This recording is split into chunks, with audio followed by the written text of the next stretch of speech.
ரீசெண்டா தான் இந்த ஒரு ஆப்பை லான்ச் பண்ணிருக்காங்க. இதுல நீங்க லோன் எடுக்கலாமா இல்லையா அப்படிங்கறத தெரிஞ்சுக்கிட்டு அதுக்கப்புறம் லோன் எடுத்தா பெட்டரா இருக்கும். ஏன்னா எல்லா ஆப்புமே லோன் கொடுக்குறாங்க. ஆனா யார் ட்ரஸ்டா இருக்காங்க அப்படிங்கறத நீங்க தெரிஞ்சுக்கோங்க.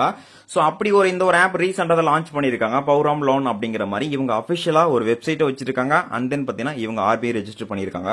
பட் இந்த ஒரு ஆப்பை பாத்தீங்கன்னா பிளே ஸ்டோர்ல இருந்தா நீங்க டவுன்லோட் பண்ணணும். அதே போலதான் நீங்க இந்த ஒரு ஆப் மட்டும் இல்ல எந்த ஒரு லோன் ஆப் இருந்தாலும் சரி அது நீங்க பிளே ஸ்டோர்ல இருந்து டவுன்லோட் பண்ணிக்கோங்க. இது எப்ப லான்ச் பண்ணிருக்காங்க அப்படின்னு பாத்தீங்கன்னா ஏப்ரல் மந்த் லான்ச் பண்ணிருக்காங்க.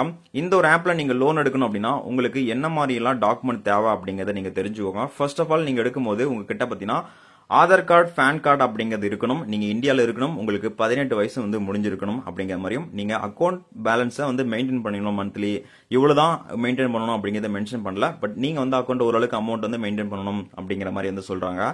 அது மட்டும் இல்லாம நீங்க எவ்வளவு லோன் எடுக்கலாம் அப்படின்னா மினிமம் இவங்க கிட்ட 2000 இருந்து 1 லட்சம் வரைக்கும் இவங்களால லோன் கொடுக்க முடியும் அப்படிங்கறத சொல்லியிருக்காங்க. அண்ட் தென் பாத்தீங்கன்னா சோ இதுல நீங்க லோன் எடுக்க போறீங்க அப்படின்னா உங்களுக்கு என்ன மாதிரி எல்லாம் ஃபீஸஸ் ஹிடன் சார்ஜஸ் கொடுக்குறாங்க அப்படிங்கறத இவங்களே மென்ஷன் பண்ணிருக்காங்க. இப்போ நீங்க ஒரு 30,000 லோன் எடுக்கிறீங்கன்னு வச்சுக்கோங்க. இதுக்கு பாத்தீங்கன்னா நமக்கு 0.05% பர் டேக்கு நமக்கு இன்ட்ரெஸ்ட் ரேட் கொடுக்குறாங்க. இதை நீங்க 90 நாள்ல கட்டுற மாதிரி இருந்துச்சுன்னா உங்களுக்கு ப்ராசஸிங் ஃபீஸ் அப்படிங்கும் போது நமக்கு கிட்டத்தட்ட பாத்தீங்கன்னா 1500 ரூபாய் ப்ராசஸிங் ஃபீஸ்க்கு கேட்கறாங்க. அதுக்கப்புறம் டாக்குமெண்ட் சார்ஜஸ் அப்படிங்கிறது நமக்கு ஒரு 300. அதுக்கப்புறம் கன்வென்ஷன் ஃபீஸ் சொல்லிட்டு நமக்கு ஒரு 200. இதெல்லாம் சேர்த்து நமக்கு 2000 ரூபாய் பாத்தீங்கன்னா நம்ம இந்த லோன் அமௌண்ட் எடுக்கிறோம் அப்படின்னா இந்த 30,000 2000 ரூபாய் நீங்க ஃபீஸா கொடுக்கணும். பட் அந்த 2000க்கும் ஜிஎஸ்டி போட்டோம் அப்படின்னா கிட்டத்தட்ட நமக்கு பாத்தீங்கன்னா 2360 ரூபாய் நீங்க கொடுக்குற மாதிரி இருக்கு. உங்க கைக்கு எவ்வளவு வரும்னா 27,640 தான் உங்க கைக்கு கிடைக்கும். ஆனா இதை நீங்க ரீபேமெண்ட் பண்ணும்போது கிட்டத்தட்ட பாத்தீங்கன்னா நீங்க 1350 ரூபாய் இன்ட்ரெஸ்ட் ரேட் வரும். அது மட்டும் இல்லாம நீங்க ஆல்ரெடி அந்த கன்வர்ஷன் ஃபீஸ் வாங்கினீங்களா அதெல்லாம் சேர்த்து மொத்தமா கிட்டத்தட்ட 33,710 ரூபாய் வரைக்கும் நீங்க கட்டுற மாதிரி இருக்கு. ஆனா இந்த பொருளை வாங்கினா மட்டும் இல்ல எந்த ஒரு நீங்க லோன் ஆப் போனாலும் சரி ரேட்டிங் எந்த அளவுக்கு இருக்கு அப்படிங்கறத பாருங்க. சோ இவங்க பாத்தீங்கன்னா 4.1 ரேட்டிங் கொடுத்திருக்காங்க.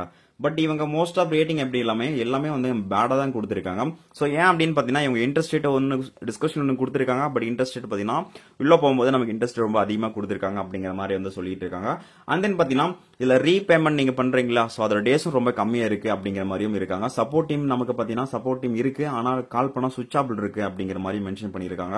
சோ அதர்வைஸ் பாத்தீங்கன்னா இந்த ஒரு ஆப் அப்படிங்கிறது நீங்க லோன் எடுக்கிறீங்க அப்படின்னா யோசிச்சு எடுத்துக்கோங்க. அது உங்களோட விருப்பம் மட்டும்தான். ஏன் அப்படின்னா ரேட்டிங் ரொம்பவே புவரா இருந்திருக்கு. சோ அதனால சொல்றேன். அண்ட் தென் இந்த ஒரு ஆப்போட லிங்க் உங்களுக்கு வேணும் அப்படின்னா டிஸ்கிரிப்ஷன் கொடுத்திருக்கேன். செக் பண்ணி பாத்துக்கோங்க.